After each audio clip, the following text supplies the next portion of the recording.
Boa tarde, Plínio, tudo bom? Tudo bem, Adriana? Mais uma vez juntos, né? Não é? Inicialmente, Só gostaria que de agora, lhe só que agradecer, agora hoje. gostaria de lhe agradecer o convite, não é, por participar conosco desse momento, para trabalhar um pouquinho sobre o Imposto de Renda 2020. E, gente, já temos aqui nesse momento pouco mais de 30 pessoas presentes. Muito obrigado pela participação. Marcone, James, Maria José, nossa vice-presidente de desenvolvimento profissional, está presente. Muito obrigada, gente, pela presença. Mas eu queria aproveitar e apresentar o Plínio para aquelas pessoas que não conhecem, né, Plínio?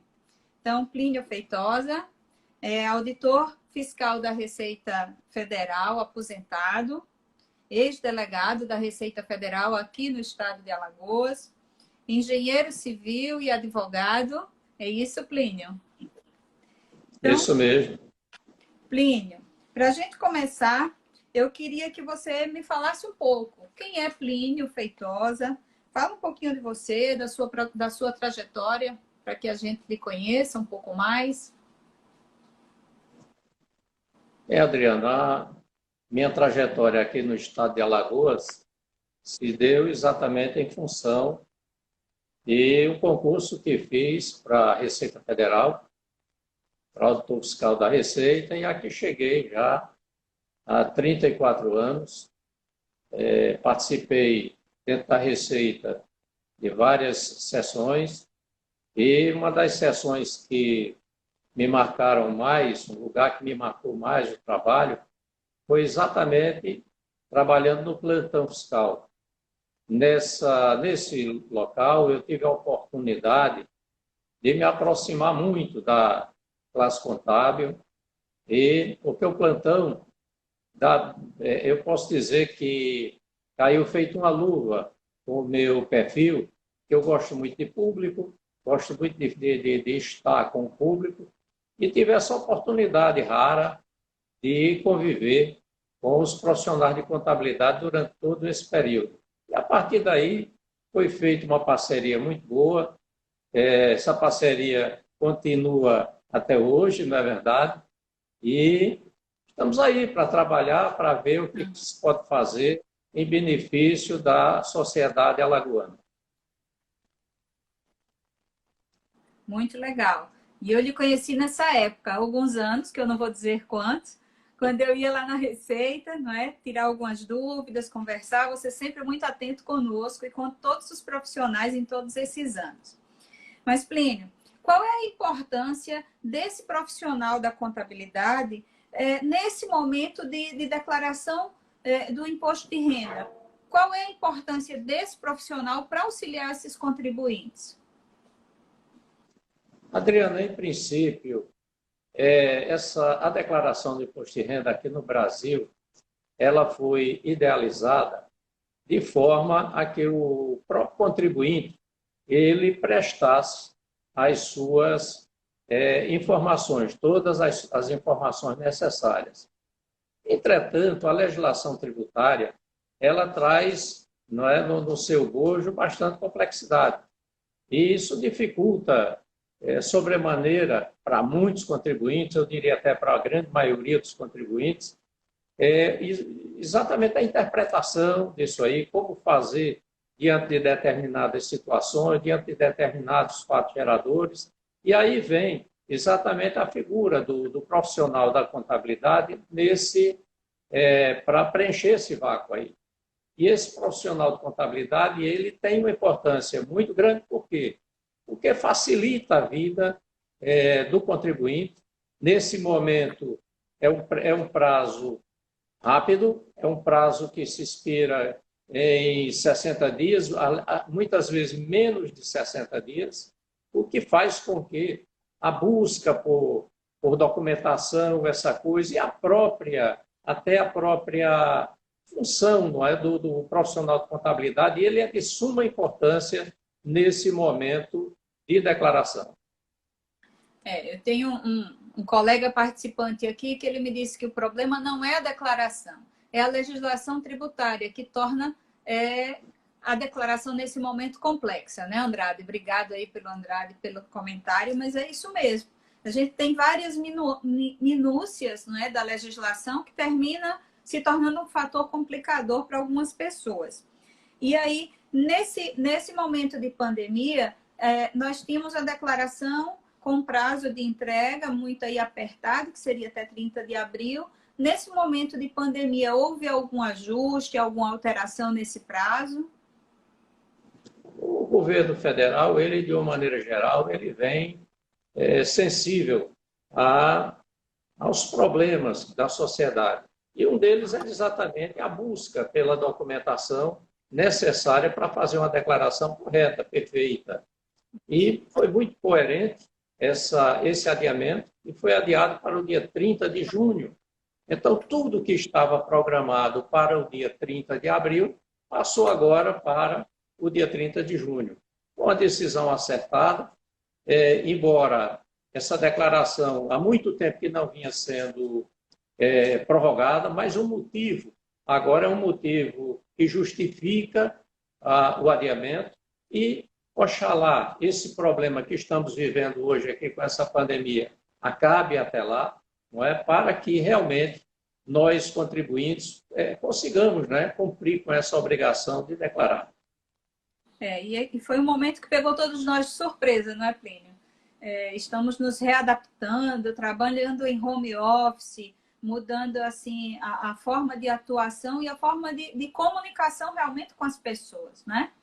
E, enfim, foi muito salutar essa alteração da receita, embora tenha demorado um pouquinho, as pessoas estavam um pouco angustiadas com isso. E nesse momento, Plínio, quem é que deve declarar, né? Quais são as pessoas que precisam ou que devem declarar o imposto de renda? A declaração, os valores de obrigatoriedade, os valores da legislação tributária não vêm sendo alterados. Então, quem precisa declarar? É aquela velha máxima, não é? Quem teve rendimento tributável superior a um determinado limite, no caso, para esse ano, os 28 mil e alguma coisa.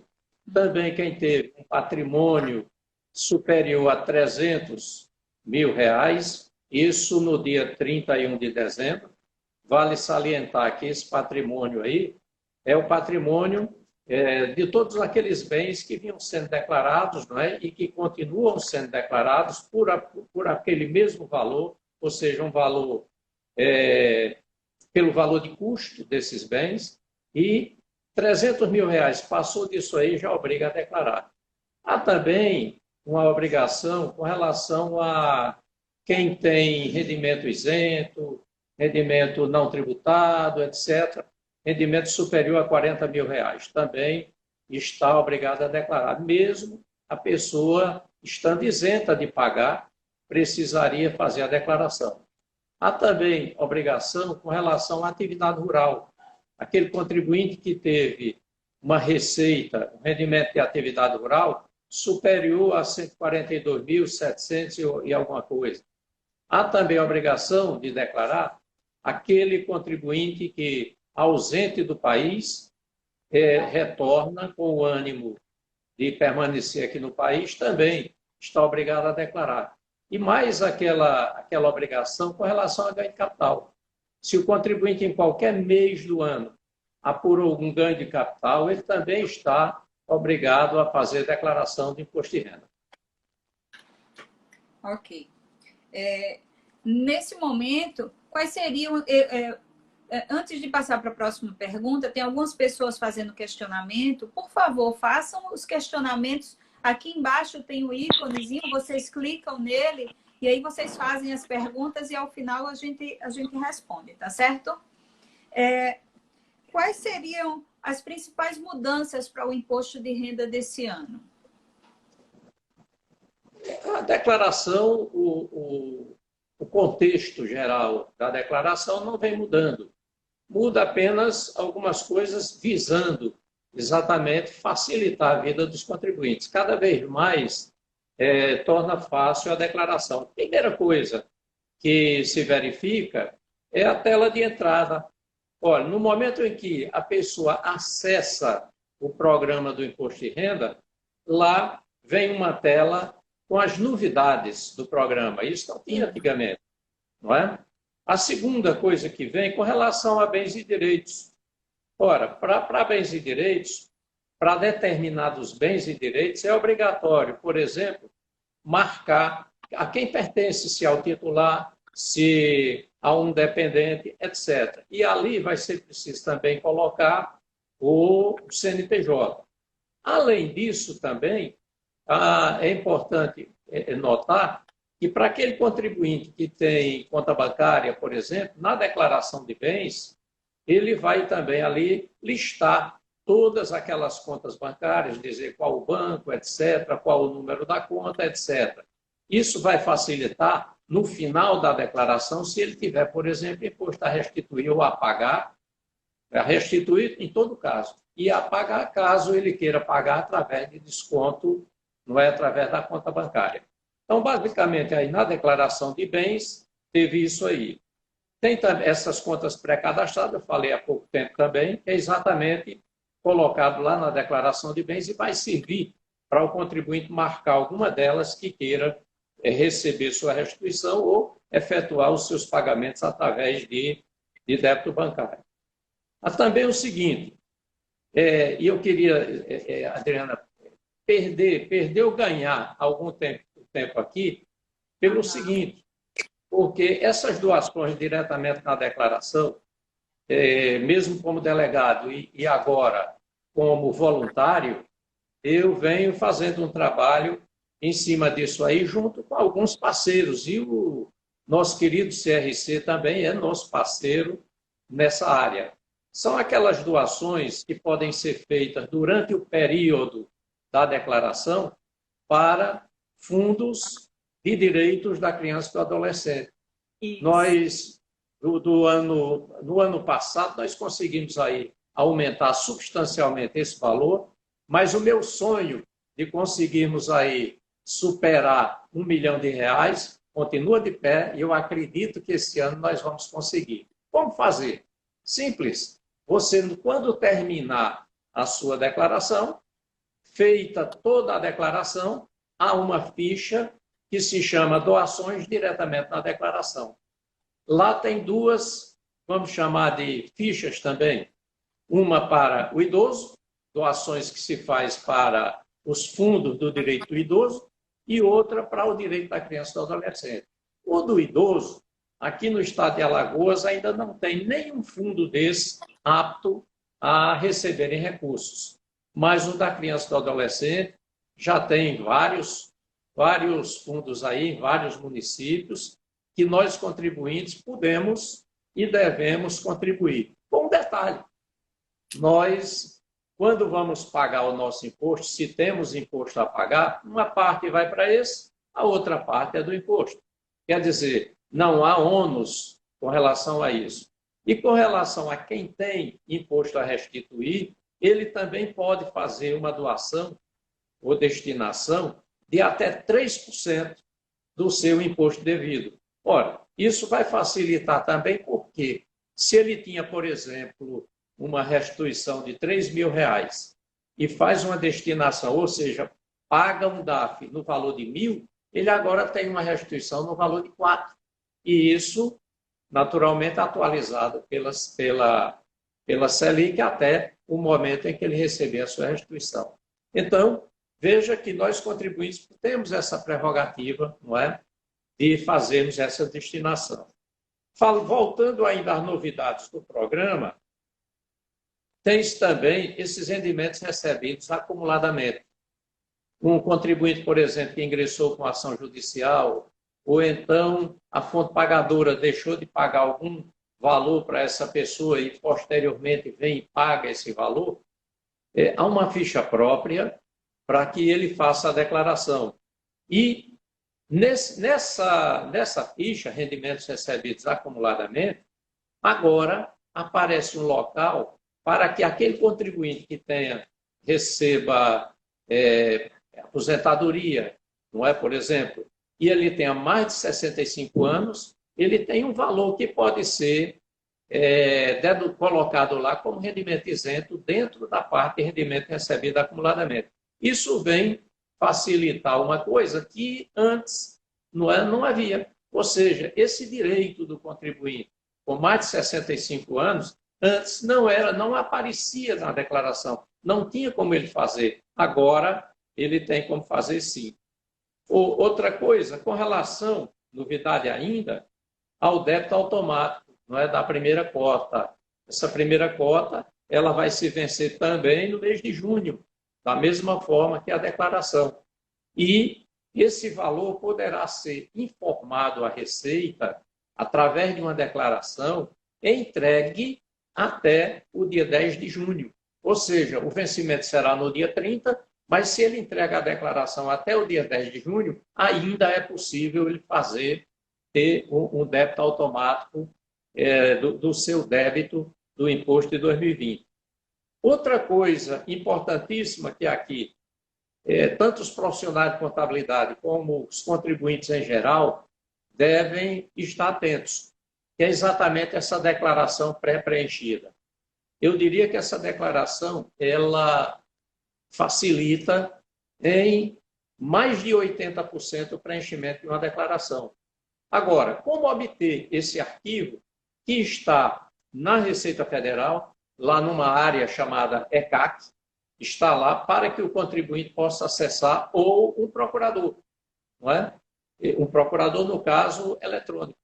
Como fazer isso? Simples, basta ter certificação digital. Com a certificação digital, você acessa lá o ECAC, dentro do ECAC você vai encontrar esse link que tem a declaração pré-preenchida. O que constará nela?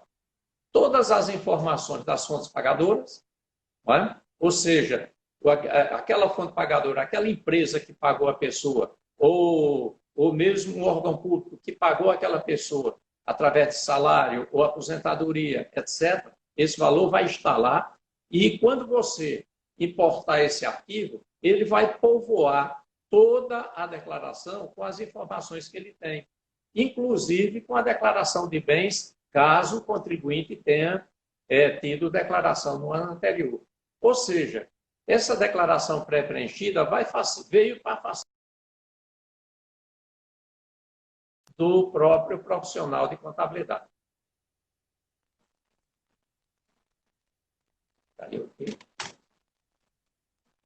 A Adriana saiu, teve um probleminha com o áudio, mas já está voltando.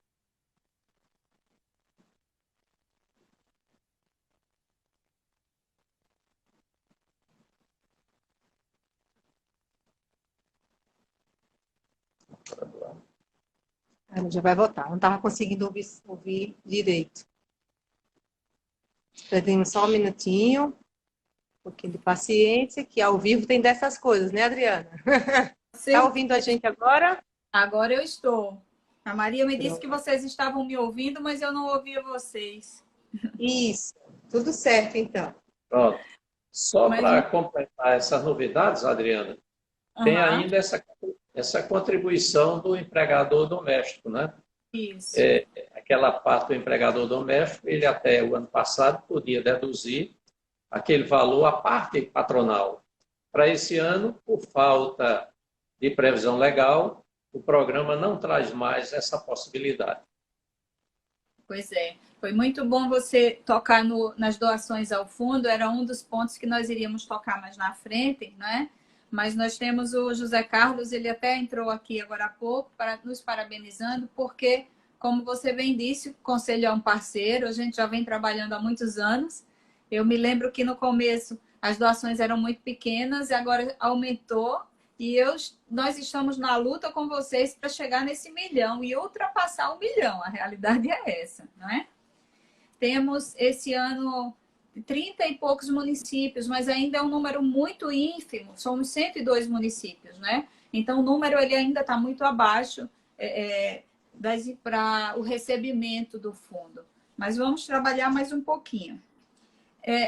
Plininho, quais são os principais erros que o profissional que as pessoas podem evitar na hora de declarar sua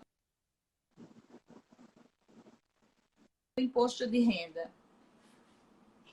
Veja só, Adriana, eu trabalhei no plantão, como falei no início, muito tempo e acumulei bastante, vamos dizer assim, experiência com relação a isso aí. Veja só, é muito comum, por exemplo, você esquecer algum tipo de rendimento, principalmente quando ele é esporádico. O filho, por exemplo, está fazendo um estágio e esse estágio, o filho vai participar como dependente na declaração dele e aquele estágio foi por pouquíssimos meses, um valor pequeno, muitas vezes 300 e poucos reais por mês, etc. Ora, esse é um valor também um valor tributável. E em sendo tributável, já que ele consta na declaração do titular, esse valor deve também ser inserido como rendimento tributável. E vai se somar o rendimento do titular para, naturalmente, encontrar o imposto devido.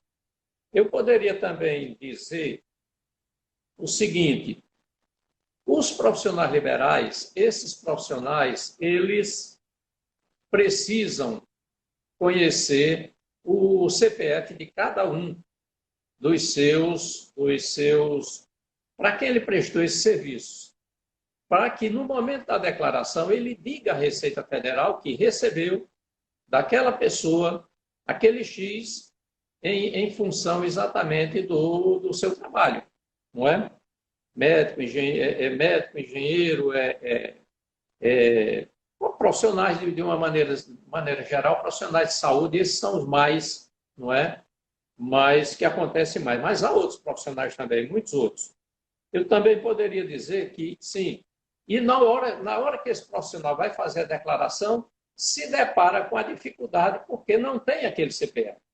Então, é buscar, não é? Enquanto é tempo, buscar logo cada CPF daquele, para que, inclusive, aquela pessoa, já que esse trabalho dele pode ser, no caso da saúde, possa ser utilizado como dedução na declaração, para evitar que aquele contribuinte entre malha, caia em malha, ele deve dizer quanto recebeu da pessoa e o CPF daquela pessoa. Quer dizer, quando houver o confronto dessas informações, não haveria solução de continuidade, daria tudo certo, o contribuinte não cairia na malha.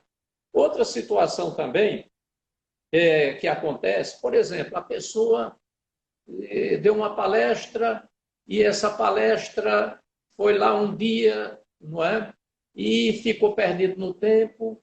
No momento em que esse contribuinte vai fazer sua declaração, precisa também colocar isso, porque quem fez o pagamento vai literalmente informar a Receita Federal, dizer quanto pagou, etc, etc, não é? E informar o CPF dele também. Desculpa.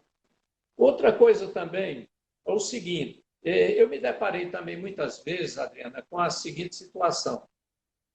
Os bens, eu devo atualizar ou não?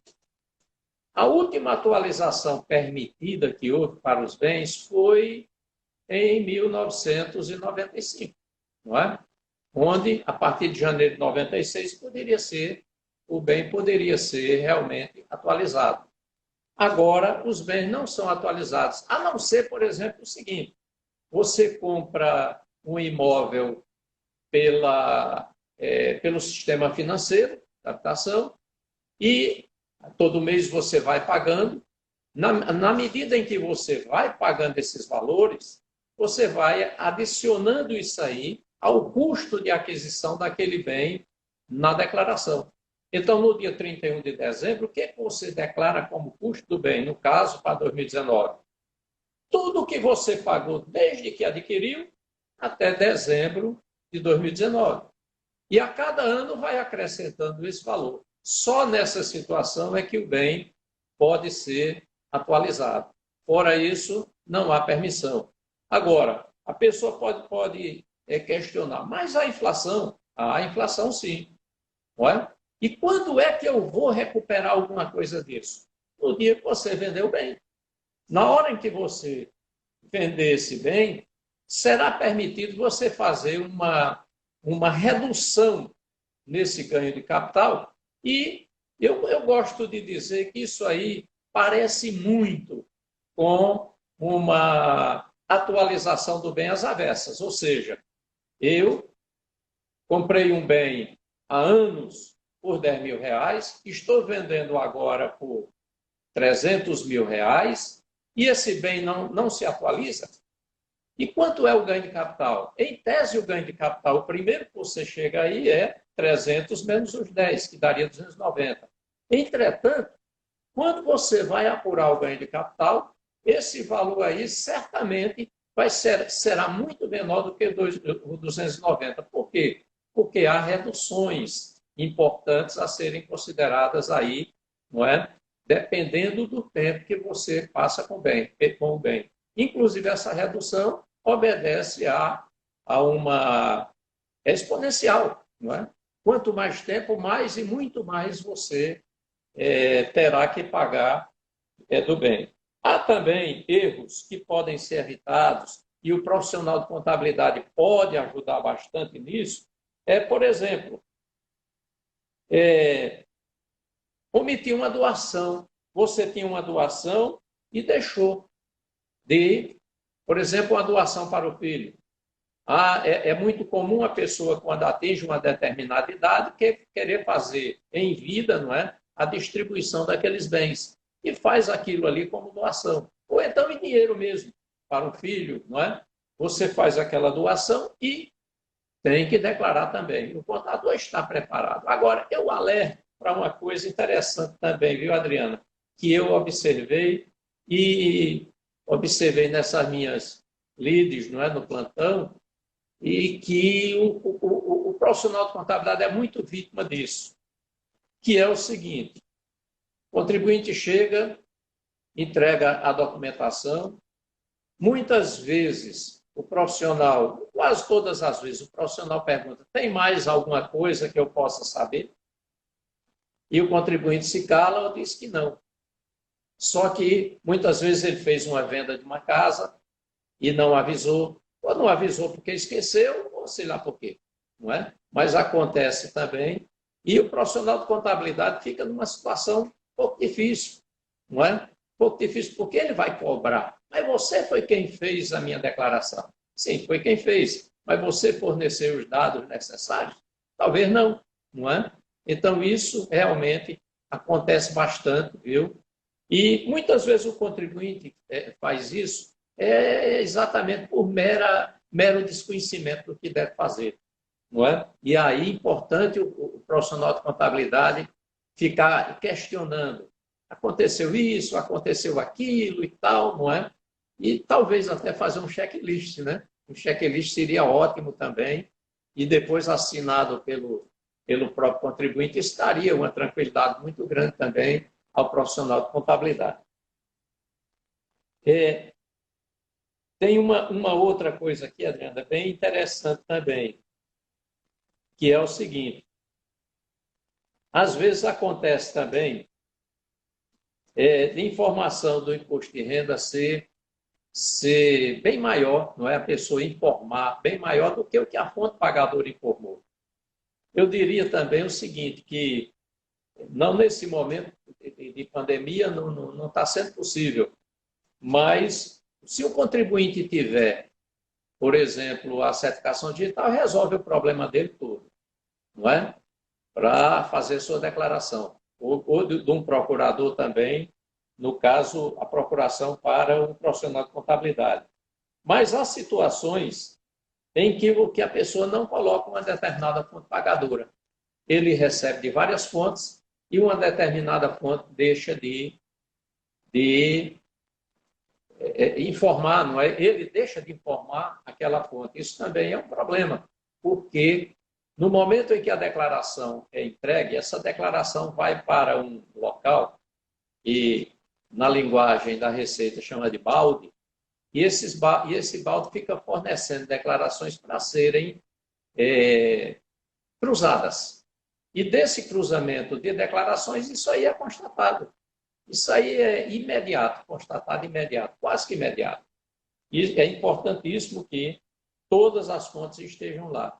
E Se isso for buscado na Receita, a Receita dispõe e entrega isso aí para o contribuinte ou para o seu profissional que está declarando. Basicamente, o que me veio agora à mente foi isso aí, Adriana. Outras situações acontecem, não é? Todos os dias acontecem coisas novas, não é? Quando a gente acha que já viu tudo, sempre tem mais alguma coisa para nos ensinar.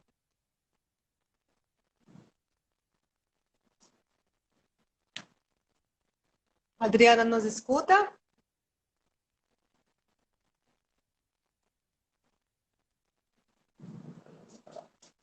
Não está saindo o áudio dela.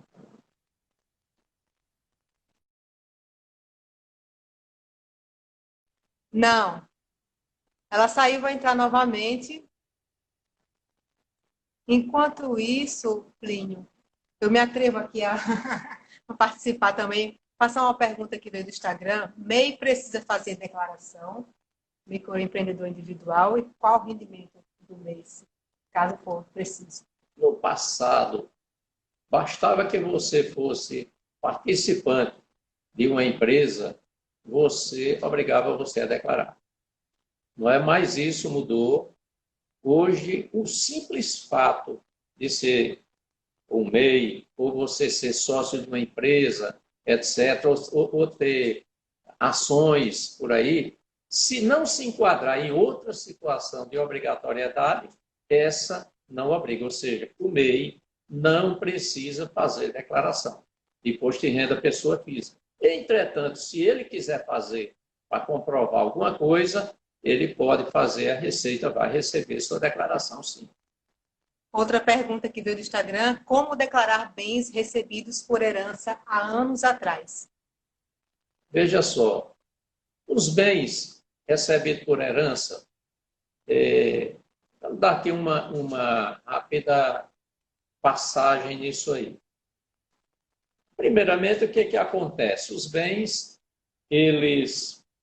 o direito civil afirma que o bem se transmite para os herdeiros, no caso, o meieiro, no momento do falecimento. Isso aí é uma verdade. Entretanto, a legislação tributária, ela espera que o contribuinte, primeiro porque, veja só, o próprio direito civil diz que para esse bem passar para alguém, tem que haver um inventário. Esse inventário aí é feito ou judicialmente, ou mesmo ele pode ser feito através de uma escritura pública. Então, esse bem havido por inventário, através de um inventário, ele só passa para os herdeiros quando há o trânsito em julgado dessa ação, ou então quando ele recebe essa escritura, não é? Aí veja só, a partir daí, o contribuinte o que faz? Quando houver o trânsito em julgado, ele vai fazer, no ano seguinte, ele vai fazer a declaração de imposto de renda, ou então, se isso aconteceu até o mês de fevereiro, ele vai fazer a declaração de imposto de renda da pessoa falecida, em nome da pessoa falecida, mas referente ao espólio, que a partir a partir do falecimento, o que se tem é um espólio. O que se tem é um conjunto de bens, direitos e obrigações que vai ser partilhado mais na frente. Ora, digamos que haja uma partilha, e essa partilha aconteceu até o mês de fevereiro desse ano 2020, a necessidade de fazer agora a sua declaração de imposto de renda, a declaração final de espólio. Nessa declaração final de espólio, feito lá exatamente, é colocado lá o valor, não é, do bem. Na declaração de bens é colocado o valor do bem, que já vinha sendo declarado, e também para quem vai esse bem, não é? Qual a pessoa que vai receber esse bem aí como herança. Muito bem, esse valor, ele tanto pode ser pelo valor que constava na declaração do falecido, ou ele pode constar lá pelo valor de mercado. Se constar pelo valor da declaração do falecido, eu estou falando na transferência para o terceiro, na transferência para o herdeiro, na transferência para o meieiro. O que acontece? Primeira opção é essa, colocar como valor que já vinha declarado na declaração da pessoa falecida. Não há nenhuma repercussão, quem recebe o bem vai colocar por esse mesmo valor e nenhuma repercussão de natureza tributária.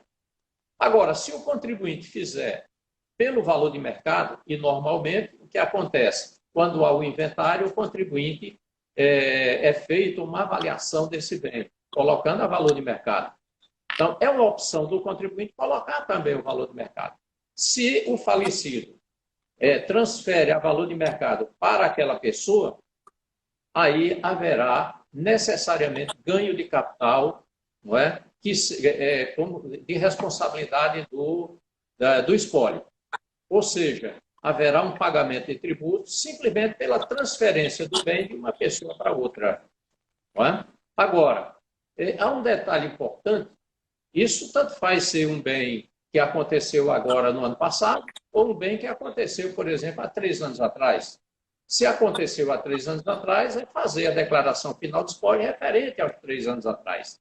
Não é? Aí a forma de fazer é exatamente a mesma, não há problema nenhum. Agora, há uma coisa aí que deve ser observada, e o contribuinte tem que fazer sempre aquilo que tenha mais vantagem.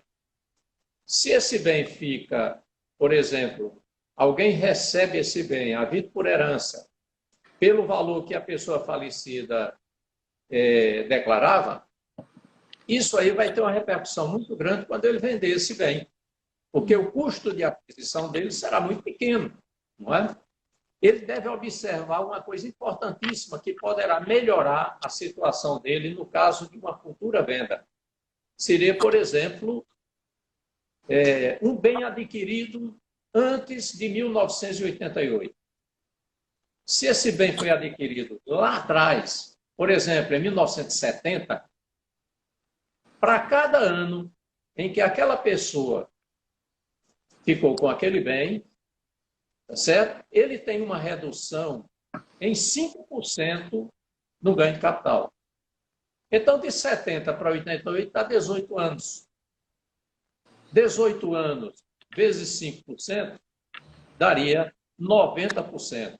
O que quer dizer o seguinte, que esse bem, se ele for colocado a valor de mercado na declaração, o contribuinte, no caso, o contribuinte que eu me refiro seria o espólio. O espólio deixará de pagar ganho de capital referente a 90%. Só vai pagar 10%. Isso, se pagar 10%, claro que o espólio vai pagar esse valor e o bem é passado a valor de mercado para quem está, no caso, recebendo, o herdeiro, etc. Esse herdeiro, ao vender o bem, já vai pegar valor de mercado, ou seja, não vai pegar o valor de custo de aquisição lá de trás, tá certo? Então, é sempre bom ficar atento a essas situações para ver o que é mais vantajoso para o contribuinte fazer sua declaração, fazer seu cumprimento de obrigação tributária, mas da forma menos onerosa possível.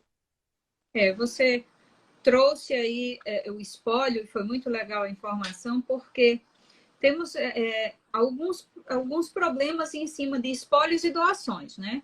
Doações, por exemplo, doação em vida. O pai ou a mãe resolveu ajudar aquele filho, né? E o filho não declarou, a mãe declara lá que fez a doação para o filho. Então, nesse momento, a gente tem um problema aí, né? Você fez uma doação em vida, a gente tem um imposto aí a pagar. Eu vi agora há pouco um colega perguntando, e agora? Paga imposto, não paga, declara? Então, vejam como é delicado. E aí entra o profissional para orientá-lo, que na hora que ele recebe uma declaração em vida, ele vai declarar, mas ele precisa realmente pagar o imposto. Porque, salvo engano, Receita tem aí um cruzamento, uma parceria muito boa com a Secretaria da Fazenda para fazer esse acompanhamento, não é isso? Isso que existe com a Secretaria da Fazenda um intercâmbio, né, de informações com os órgãos de fiscalização tributária, é exatamente com essa finalidade.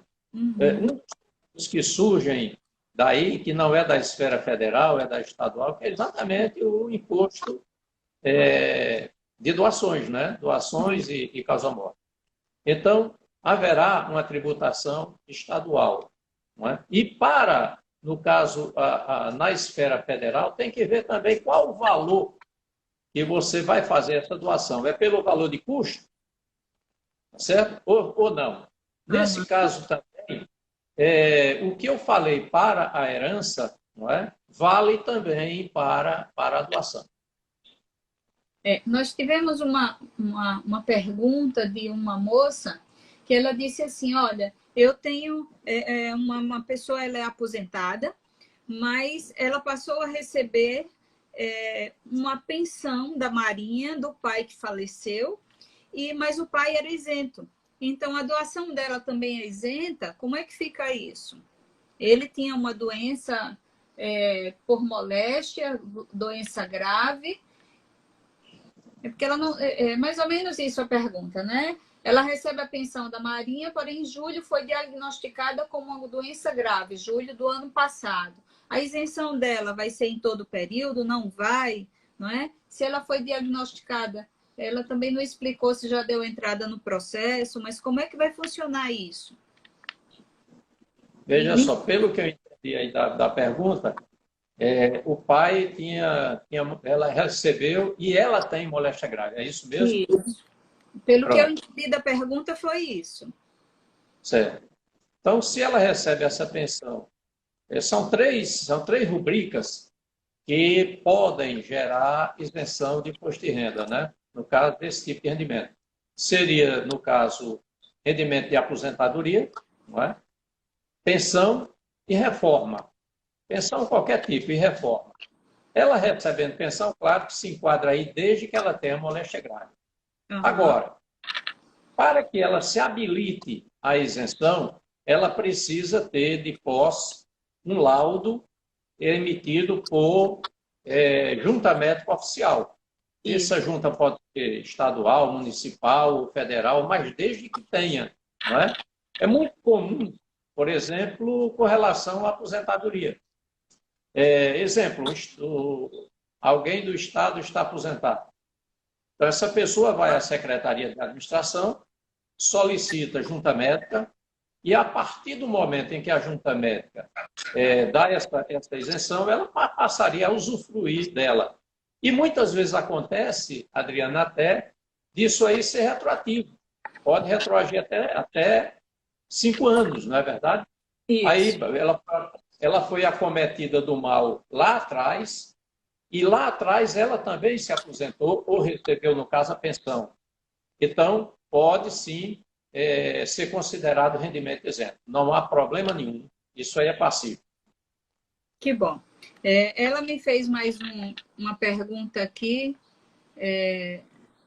tentando retificar, mas aí eu perdi aqui no meio, enfim. Mas vamos para a próxima. Por exemplo, uma pessoa faleceu em 2018. Em 2019 foi feita a declaração do espólio. No entanto, o inventário não foi finalizado. Agora, em 2020, como proceder sem a finalização do inventário? Veja só.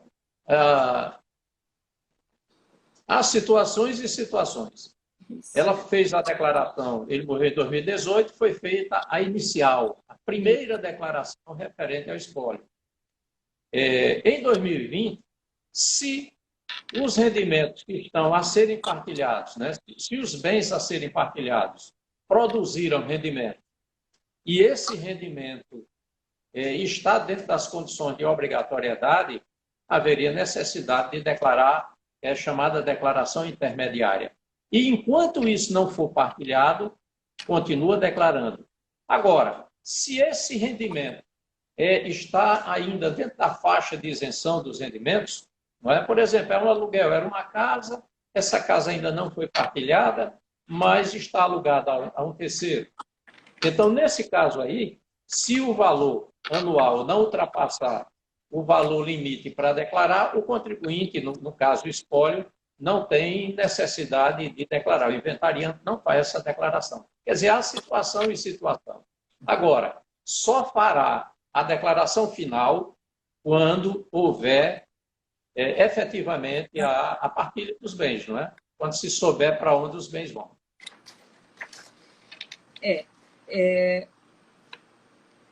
Pensão alimentícia, não é? Uma outra pessoa fez uma pergunta aqui sobre a pensão alimentícia e ele disse assim, olha,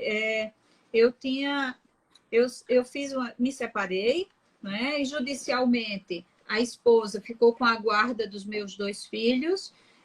A pensão ela está sendo debitada da minha remuneração, é pago diretamente a ela. Mas 30% da minha renda já vai para os meus filhos, mas é pago diretamente a ela, que é a tutora. Como é que eu declaro? Eu declaro para os filhos ou eu declaro para ela? Na minha declaração, como é que vai ficar isso se no meu rendimento vem o CPF dela, mas na declaração não tem o espaço, só tem o espaço para eu lançar lá alimentando, não é? E aí, como é que eu faço isso tudo? Veja só, vamos separar aí os 2 polos, quem paga e quem recebe. Quem paga? Quem paga a pensão, normalmente, quem tem a guarda é a mulher. Não é? Normalmente acontece isso, ou a guarda compartilhada, não é? Mas raramente o homem fica com a guarda dos filhos. Ora, o que acontece? Aquela pessoa que mantém a guarda dos filhos, ela pode se encontrar numa situação bem complicada caso quem faça o pagamento declare de forma errada. Complicada que eu digo assim, vai dar trabalho a ela. Uhum. Veja só, primeiro, quem faz o pagamento? Lá no documento que estabeleceu a pensão, determina para quem vai essa pensão. Normalmente, hoje, como homem e mulher trabalham, é mais comum essa pensão vir direcionada para os filhos. Isso. Aí, veja só, quem paga? Está pagando a quem? Ele está pagando ao filho. A outro cônjuge aí está entrando apenas como mero repassador do recurso. Ele recebe aquele recurso, tá certo? Muitas vezes é um filho menor, então ele recebe aquele recurso e repassa para o filho através da alimentação, etc, etc. Não é? Então, quando essa pessoa que vai pagar a pensão faz determinado pagamento, nunca deve colocar o cônjuge, o ex-cônjuge, como sendo o beneficiário da pensão, porque não é. O beneficiário é a criança, é a pessoa do dependente, não é? Que era dependente dele. Então, ele nunca deve declarar a ex-mulher e sim declarar com o CPF do filho, não há problema nenhum. Bom, agora vamos passar para o outro polo. Quem está recebendo? No caso, a mulher está recebendo, mas para repassar. Ela tem 2 opções. A primeira opção é juntar com o rendimento dela, desde que ela coloque a pessoa como dependente. Mas, veja só, nem sempre é vantagem ela fazer isso. Porque no momento que ela colocar aquela pessoa como dependente, traz junto todos os seus rendimentos. E muitas vezes esse rendimento aí supera o valor que poderia ser deduzido dessa criança. Por exemplo, despesa médica, por exemplo, educação, por exemplo, encargo de família. Só é vantagem para ela colocar a pessoa como dependente se o valor da pensão que ela recebe, no caso o filho recebe, for menor do que as deduções que podem ser obtidas a partir da inclusão desse dependente. E a outra opção que ela tem, qual é? Fazer uma declaração em nome do menor. Ela faz, entrega pela internet, sem problema nenhum. Se tiver imposto, paga, etc. Por aí.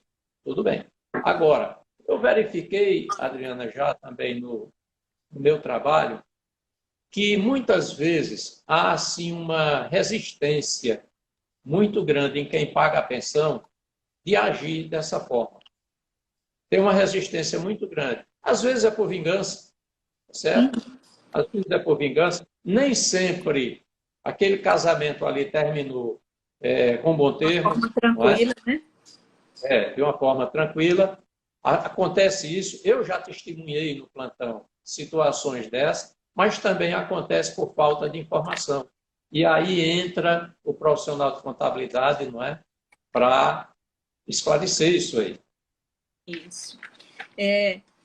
As meninas já me avisaram aqui que a gente está caminhando para a reta final, mas eu ainda tenho algumas perguntas aqui.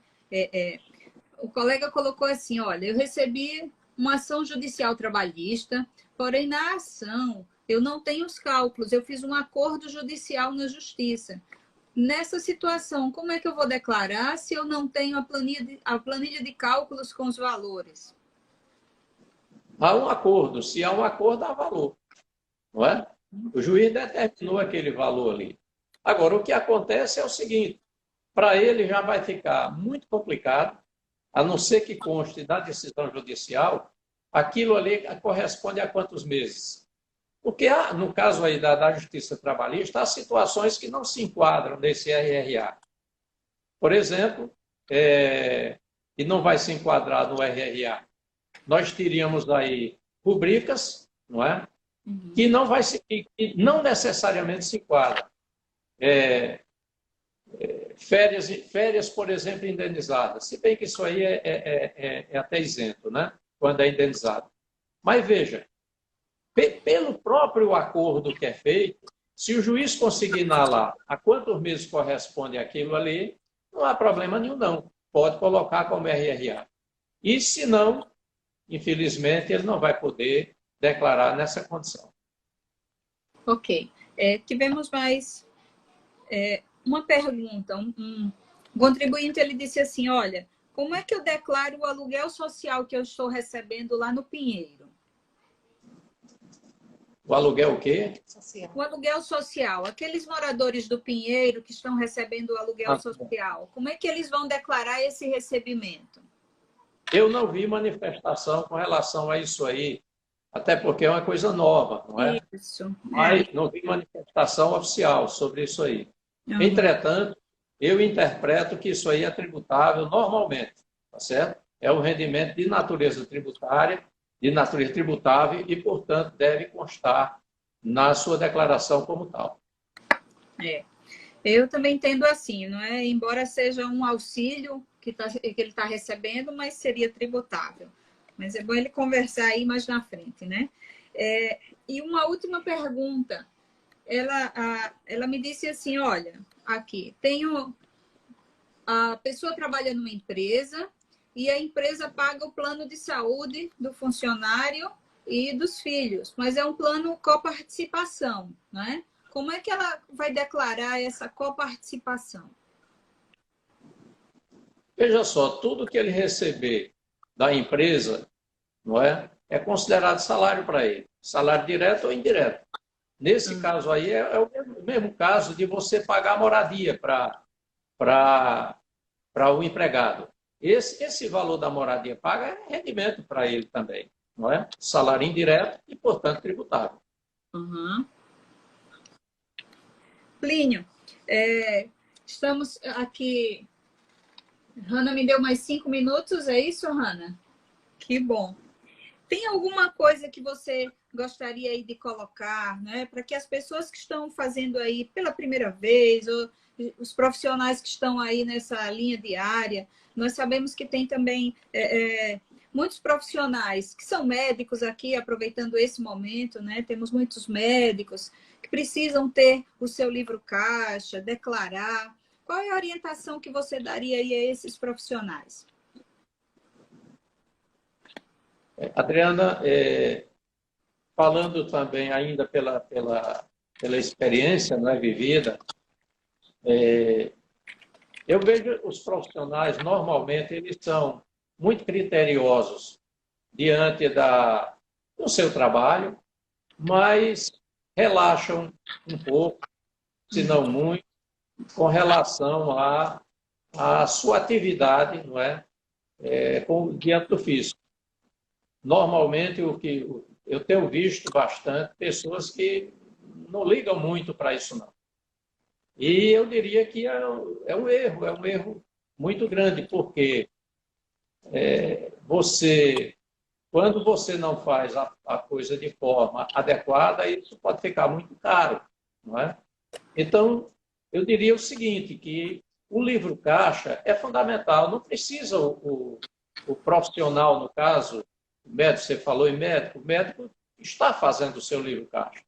Ele, normalmente, ele tem alguém que faça para ele, normalmente é um profissional na área contábil, não é? Agora, o importante é ele repassar para esse profissional as informações, não é, necessárias e suficientes para que se faça adequadamente o seu livro caixa. Entendo que a declaração não é brincadeira, não é uma coisa de brincadeira, é uma coisa muito séria, e ela deve expressar exatamente o que aconteceu. Ela é apenas uma história dos fatos, não é, da vida real, dos fatos que ensejaram, não é, fato gerador de tributo. Então, é ter cuidado, é procurar não fazer as coisas de última hora, porque sempre fica algo para trás que não foi feito. É procurar sempre, não é, estar de posse da documentação o mais cedo possível. E digo mais, Adriana, procurar um profissional da sua confiança, da mesma forma que nós procuramos os médicos, não é? Da nossa confiança, ele deve procurar também um profissional que ele possa confiar, não é? E entregando para ele, ele vai dormir tranquilo, sabendo que não vai ter problemas com isso. Uhum. Joia, Plinio. Eu só queria lhe agradecer, né, por ter aceito o convite, por esse momento muito esclarecedor. Aqui no chat eu estou vendo o pessoal agradecendo, né? Tem alguns te pedindo aí o telefone, o e-mail. Bom, isso aí depois a nossa assessoria vai verificar os itens e entra em contato com vocês, tá certo? Mas, Plínio, agradecer por esse momento, em nome do presidente Vieira, em meu nome, por ter aceito.